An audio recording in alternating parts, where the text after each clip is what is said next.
હું આશાબેન કાતરનો ભાઈ, જે ટીઆરબી ગેમ ઝોનની અંદર મેં મારી બેન ગુમાવી, એનો આજ એક મહિનો થઈ ગયો, પણ આ સરકાર જવાબ દેવા માટે તૈયાર નથી. અને જ્યારે એક મહિનો થઈ ગયો અને અમારે રોડ ઉપર ઉતરવું પડે, અમારે આંદોલન 3 દિવસના કરવા પડે, અમારે આ તાપની અંદર પત્રિકા વેચવી પડે, તોય અમને આ સરકાર કોઈ ન્યાય દેવા માટે તૈયાર નથી. કે કોઈ ધારાસભ્ય કે કોઈ સાંસદ સભ્ય અમને પૂછવા નથી આવ્યું કે તમારા શું હાલચાલ છે અને તમે શું કરો છો અને તમારા શું પ્રશ્ન છે, અમે આ સરકારની અંદર મૂકી તો ન્યાય મળે. આવું કોઈ ન્યાય દેવા માટે તૈયાર જ નથી.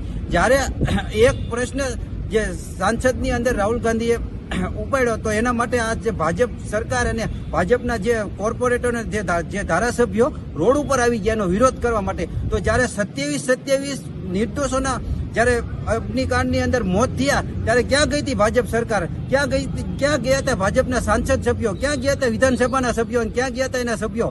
તો જે અત્યારે એક પ્રશ્નની અંદર તમે રોડ ઉપર આવી ગયા, તો જ્યારે અગ્નિકાંડ થયો ત્યારે તમે રોડ ઉપર આવ્યા હોત તો આ લગભગ આ ન્યાય મળી રહેત. પણ આ ફક્ત ને ફક્ત ભાજપ એક હિન્દુ મુસ્લિમના નામ ઉપર રાજકારણ કરે છે અને લોકોને ભ્રમિત કરે છે.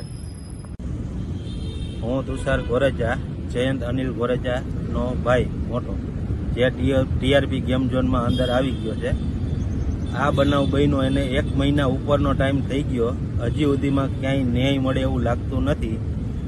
અત્યાર સુધીમાં આટલા ટાઈમમાં ભાજપના કોઈ પણ નેતા, કોર્પોરેટરથી માંડીને સાંસદ લગીમાં કોઈ પણ હજી સુધીમાં અમારી પાસે આશ્વાસન દેવા કે તમારે શું કાંઈ કામ છે અમારા જેવું, એ બાબતે કોઈ આવ્યું નથી હજી સુધીમાં. અને આ વસ્તુ હાટું અમારે 3 દિવસના ઉપવાસ કરવા પડે, રોડ ઉપર પત્રિકા ખરાબ ઉપર અમારે દેવા નીકળવી પડે, તોય છતાં એવું લાગે છે કે આમાં ન્યાય મળવામાં થોડીક અઘરું પડે એવું. અત્યાર લગીમાં કોઈ એવું વસ્તુ લાગતું નથી. જ્યારે રાહુલ ગાંધીએ વિડીયો કોલમાં વાત કરી, ત્યારે રાહુલ ગાંધીએ અમને આશ્વાસન આપ્યું હતું અને કીધું કે જ્યારે હું ગુજરાતમાં આવીશ ત્યારે હું તમને રૂબરૂ મળીશ. એ જ આવતીકાલે એ અમદાવાદમાં આવવાના છે. કાલે એને રૂબરૂ મળીને ચર્ચા કરશે અને રાહુલ ગાંધીએ બાંયધરી આપી છે કે લોકસભામાં હું આ મુદ્દો ઉપાડીશ અને ન્યાય અપાવીશ.